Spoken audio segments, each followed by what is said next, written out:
Hello and welcome to Were You Not Entertained, where two film fans discuss their favorite flicks. I'm Daniel, And I'm James.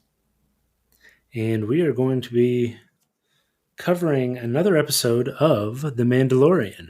Spoiler alerts. Spoiler alerts.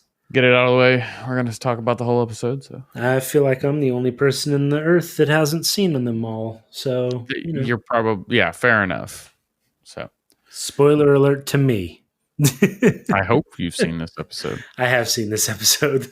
Man, this was a good one. This was a good one. So yeah, this is the one, right, where he's finally got the, for not knowing what it is, we'll call it Baby Yoda. The child. He's got the child, and he is left the planet and is on the way to, in the end of the last one, he has left the planet. So in the beginning of this one, he's on the way to deliver the child for the bounty. Client. Yeah. And so I was kind of curious, is he going to do it? Is he going to be that guy, or is he going to be I'm going to pretend like I'm going to do it and then blow the place up kind of guy? Yeah. He didn't blow the place up. He got as close as you could. I mean, he did literally blow a wall in to their building. Yeah. He did. And he killed like a bunch of people. So he was definitely that second guy who was pretending I'm going to do it and then changes your mind. And I like the way they had the mind change too. It felt gradual. It felt natural. He kept asking what's going to happen to the child. Like, there was genuine concern there. Right. Exactly. He did mention it as his enemy. Yeah. When talking to the armorer, I guess that's just what I'm going to call her. I don't think that there's a better name for it right now. Yeah, fair enough. So I think that, during that process, that's, maybe what he felt like he had to say, but he did continue to ask. And then finally got to the ship and was about to leave for his new bounty. And the knob was still missing off the lever. Yeah. The space lever. I like the reluctancy of his herodom as well. It was very much a fine kind of thing. And then he shuts everything down to go take on the remnants of the Empire. For me, man, it was the payoff. The end, when you got to see a whole bunch of Mandalorians taking off against a bunch of bounty hunters, and just the giant battle, and them flying in on jetpacks and all their different armor styles. And they may be willing to fight amongst each other, but it's like a family. I'll fight with my brother, but if my brother's in a fight with you, I'm going to kick your ass, kind of. Right, attitude. Exactly. So it was great to see a group of Mandalorians, considering it's literally the title of the show, The Mandalorian. It was great to see what that looks like, in some reminiscent of the heyday of the Mandalorian Empire. Right. Yeah, the guild definitely seems to stand up, for their own. They are the guild, the guild, or the Mandalorians. The Mandalorian. Okay, so I consider them a guild. They are, but when you say the guild, that is a little confusing because that's what the mercenaries call themselves. Okay, yeah, fair enough. The bounty hunters call themselves the guild. Yeah, I'm referring to the Mandalorian guild. Yeah. And they had all the weapons. They had all the toys. Oh man, yeah. It was so cool to see all the different utilities, I guess, the different Mandalorians had. No, 100%. There was some crazy weaponry. I love the heavy arms one. All the jetpacks. Yeah. Them flying in. Yeah. And at the very end, now I don't know if it was a reference to or anything, but I totally got some Rocketeer vibes when he like flew up next to the window and saluted and then flew off. Yes. Or Iron Man, got Yeah, vibes of both of exactly. those there. Um, I just that was such a great moment for me. I was just like, yes, this is what I want on TV. It's so wonderful. And you got to see all the varieties in Mandalorian armor there as well, because Mando also got his upgrades, his Cuirass chest Yes. piece. So you finally get to see him and how he's decked out in all the posters and all that stuff. Yep. Super shiny. Was it just me, or as soon as he I came into the cantina, the first thing that went through my head was "bite my shiny ass," or "bite my shiny metal ass." Straight up, I was like, "Bender" was the first thing that came through my mind. Right. Yeah. That's a great reference. Thank But you for that. you're welcome. No, he is quite shiny now. Like it seems like that would be counterintuitive to how much he does sneaking around. Right. Yeah, But exactly. yeah, I Well, guess it doesn't matter. He can hold his own if he gets caught. so kind of, I guess, to the speaking around, to the Yeah, sneaking around part. Uh, Last time I was saying that I wasn't necessarily impressed with, you know, him. how badass he is, right? Like his Mm-hmm. lack of planning when he went to go fight the giant Mudhorn. whatever. Yeah, that's the thing. But this time you actually see the tactician, right? Mm-hmm. So I was much more impressed. He's not And good with Mudhorns. He's real good with bounty hunters and stormtroopers. yeah, because that was a really good plan to have the whatever the eye pop out and Mm-hmm. take that off, and then to go around the side and blow a hole in the wall. Yeah, so this is It where was he some. gets the reputation. This is how everybody knows that he's really good.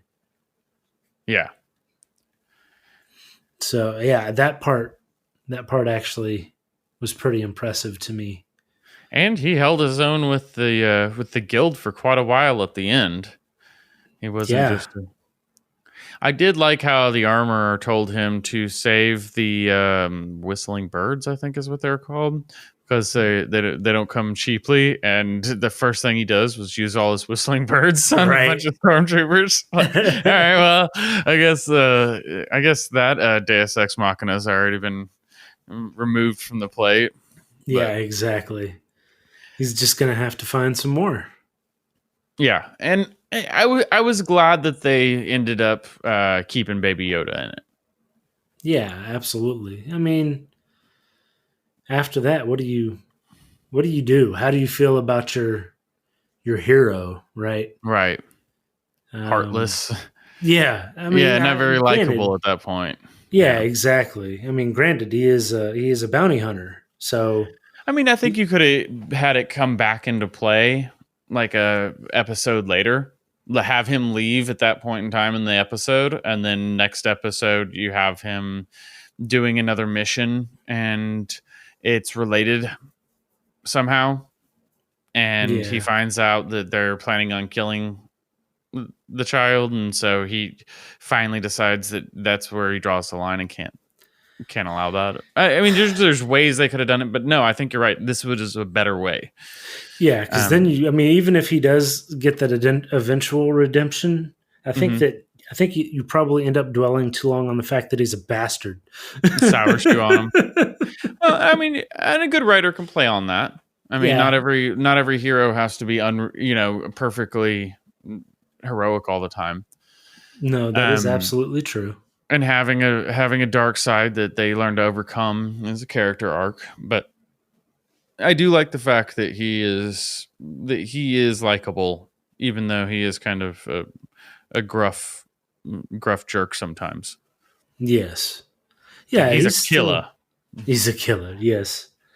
Um, yeah, I think he's likable because he has, even though he is a bounty hunter, Mhm. he does apparently have his own A moral heart of code gold. as well. He's a A bounty heart of hunter with a gold. heart of gold. I wasn't going to go that far, but he does have his own moral code. Yeah. And I think it's interesting. You keep seeing the flashbacks every time Mm-hmm. they're creating his new armor. He's having the flashbacks of kind of what happened to him as a child, which kind of endears you a little bit more to him and shows why he's endeared a little bit more to the Baby Yoda, Yeah. because He was he an knows orphan. that, yeah, he knows that the feeling of loss Right. and being kind of abandoned. Even he wasn't abandoned per se, um, but that feeling, and Mm-hmm. knows that that's kind of how he's making Baby Yoda feel. Yeah, exactly. Because there was definitely a connection there. Baby Yoda seemed to like the Mandalorian. Yes, And I think it was obvious enough to even the Mandalorian. And like you said earlier, he was talking to the armorer and said that it was his enemy. But the part we didn't talk about was the fact that he said, yeah, but the enemy didn't know that it was my enemy. right. Yeah, And exactly. kind of showing a level of remorse because he felt like it was unfair because the child thought that he was going to be more, or that they were friends more than they were enemies. Right. And so, Yeah, and maybe that's just part of the thing is to, mhm. you know even though you're here to collect a bounty on me, from the child's perspective. We keep calling him a child, but how old they Well, say he the was? child is how they market it in like toys and stuff like that. Yeah, but I And forget how old they said he he's actually 50 is. years, Yeah, 50 there years you old. go. So he's a child, but he's 50. So he's not exactly a child. He's Yeah, seen some stuff. but yeah, uh, so he's not a newborn by any form or fashion, but still pretty helpless. yes, as crazy as that sounds. Yeah. But I do like the fact that they kept it episodic as well. Because this was one of those where they could have easily moved away from that format after the first two episodes. Because you have the pilot and then you have the second episode right after that. And I know this Right. wasn't really a pilot, because it was back from the beginning at least, or they, updated it or made it fit properly if there was a pilot, but it didn't Yes. seem separate the way a lot of first episodes do. Um, and I could see them doing it a second time and then kind of moving into a longer story arc right there. But the fact that they kept it all together was nice and cohesive. Goes back to what I was talking about in previous episodes about how it's nice. It's definitely one of those shows you could sit down and watch, almost like reruns. Watch a random episode and still enjoy it fully because it's a contained story arc on its own. Yeah, exactly.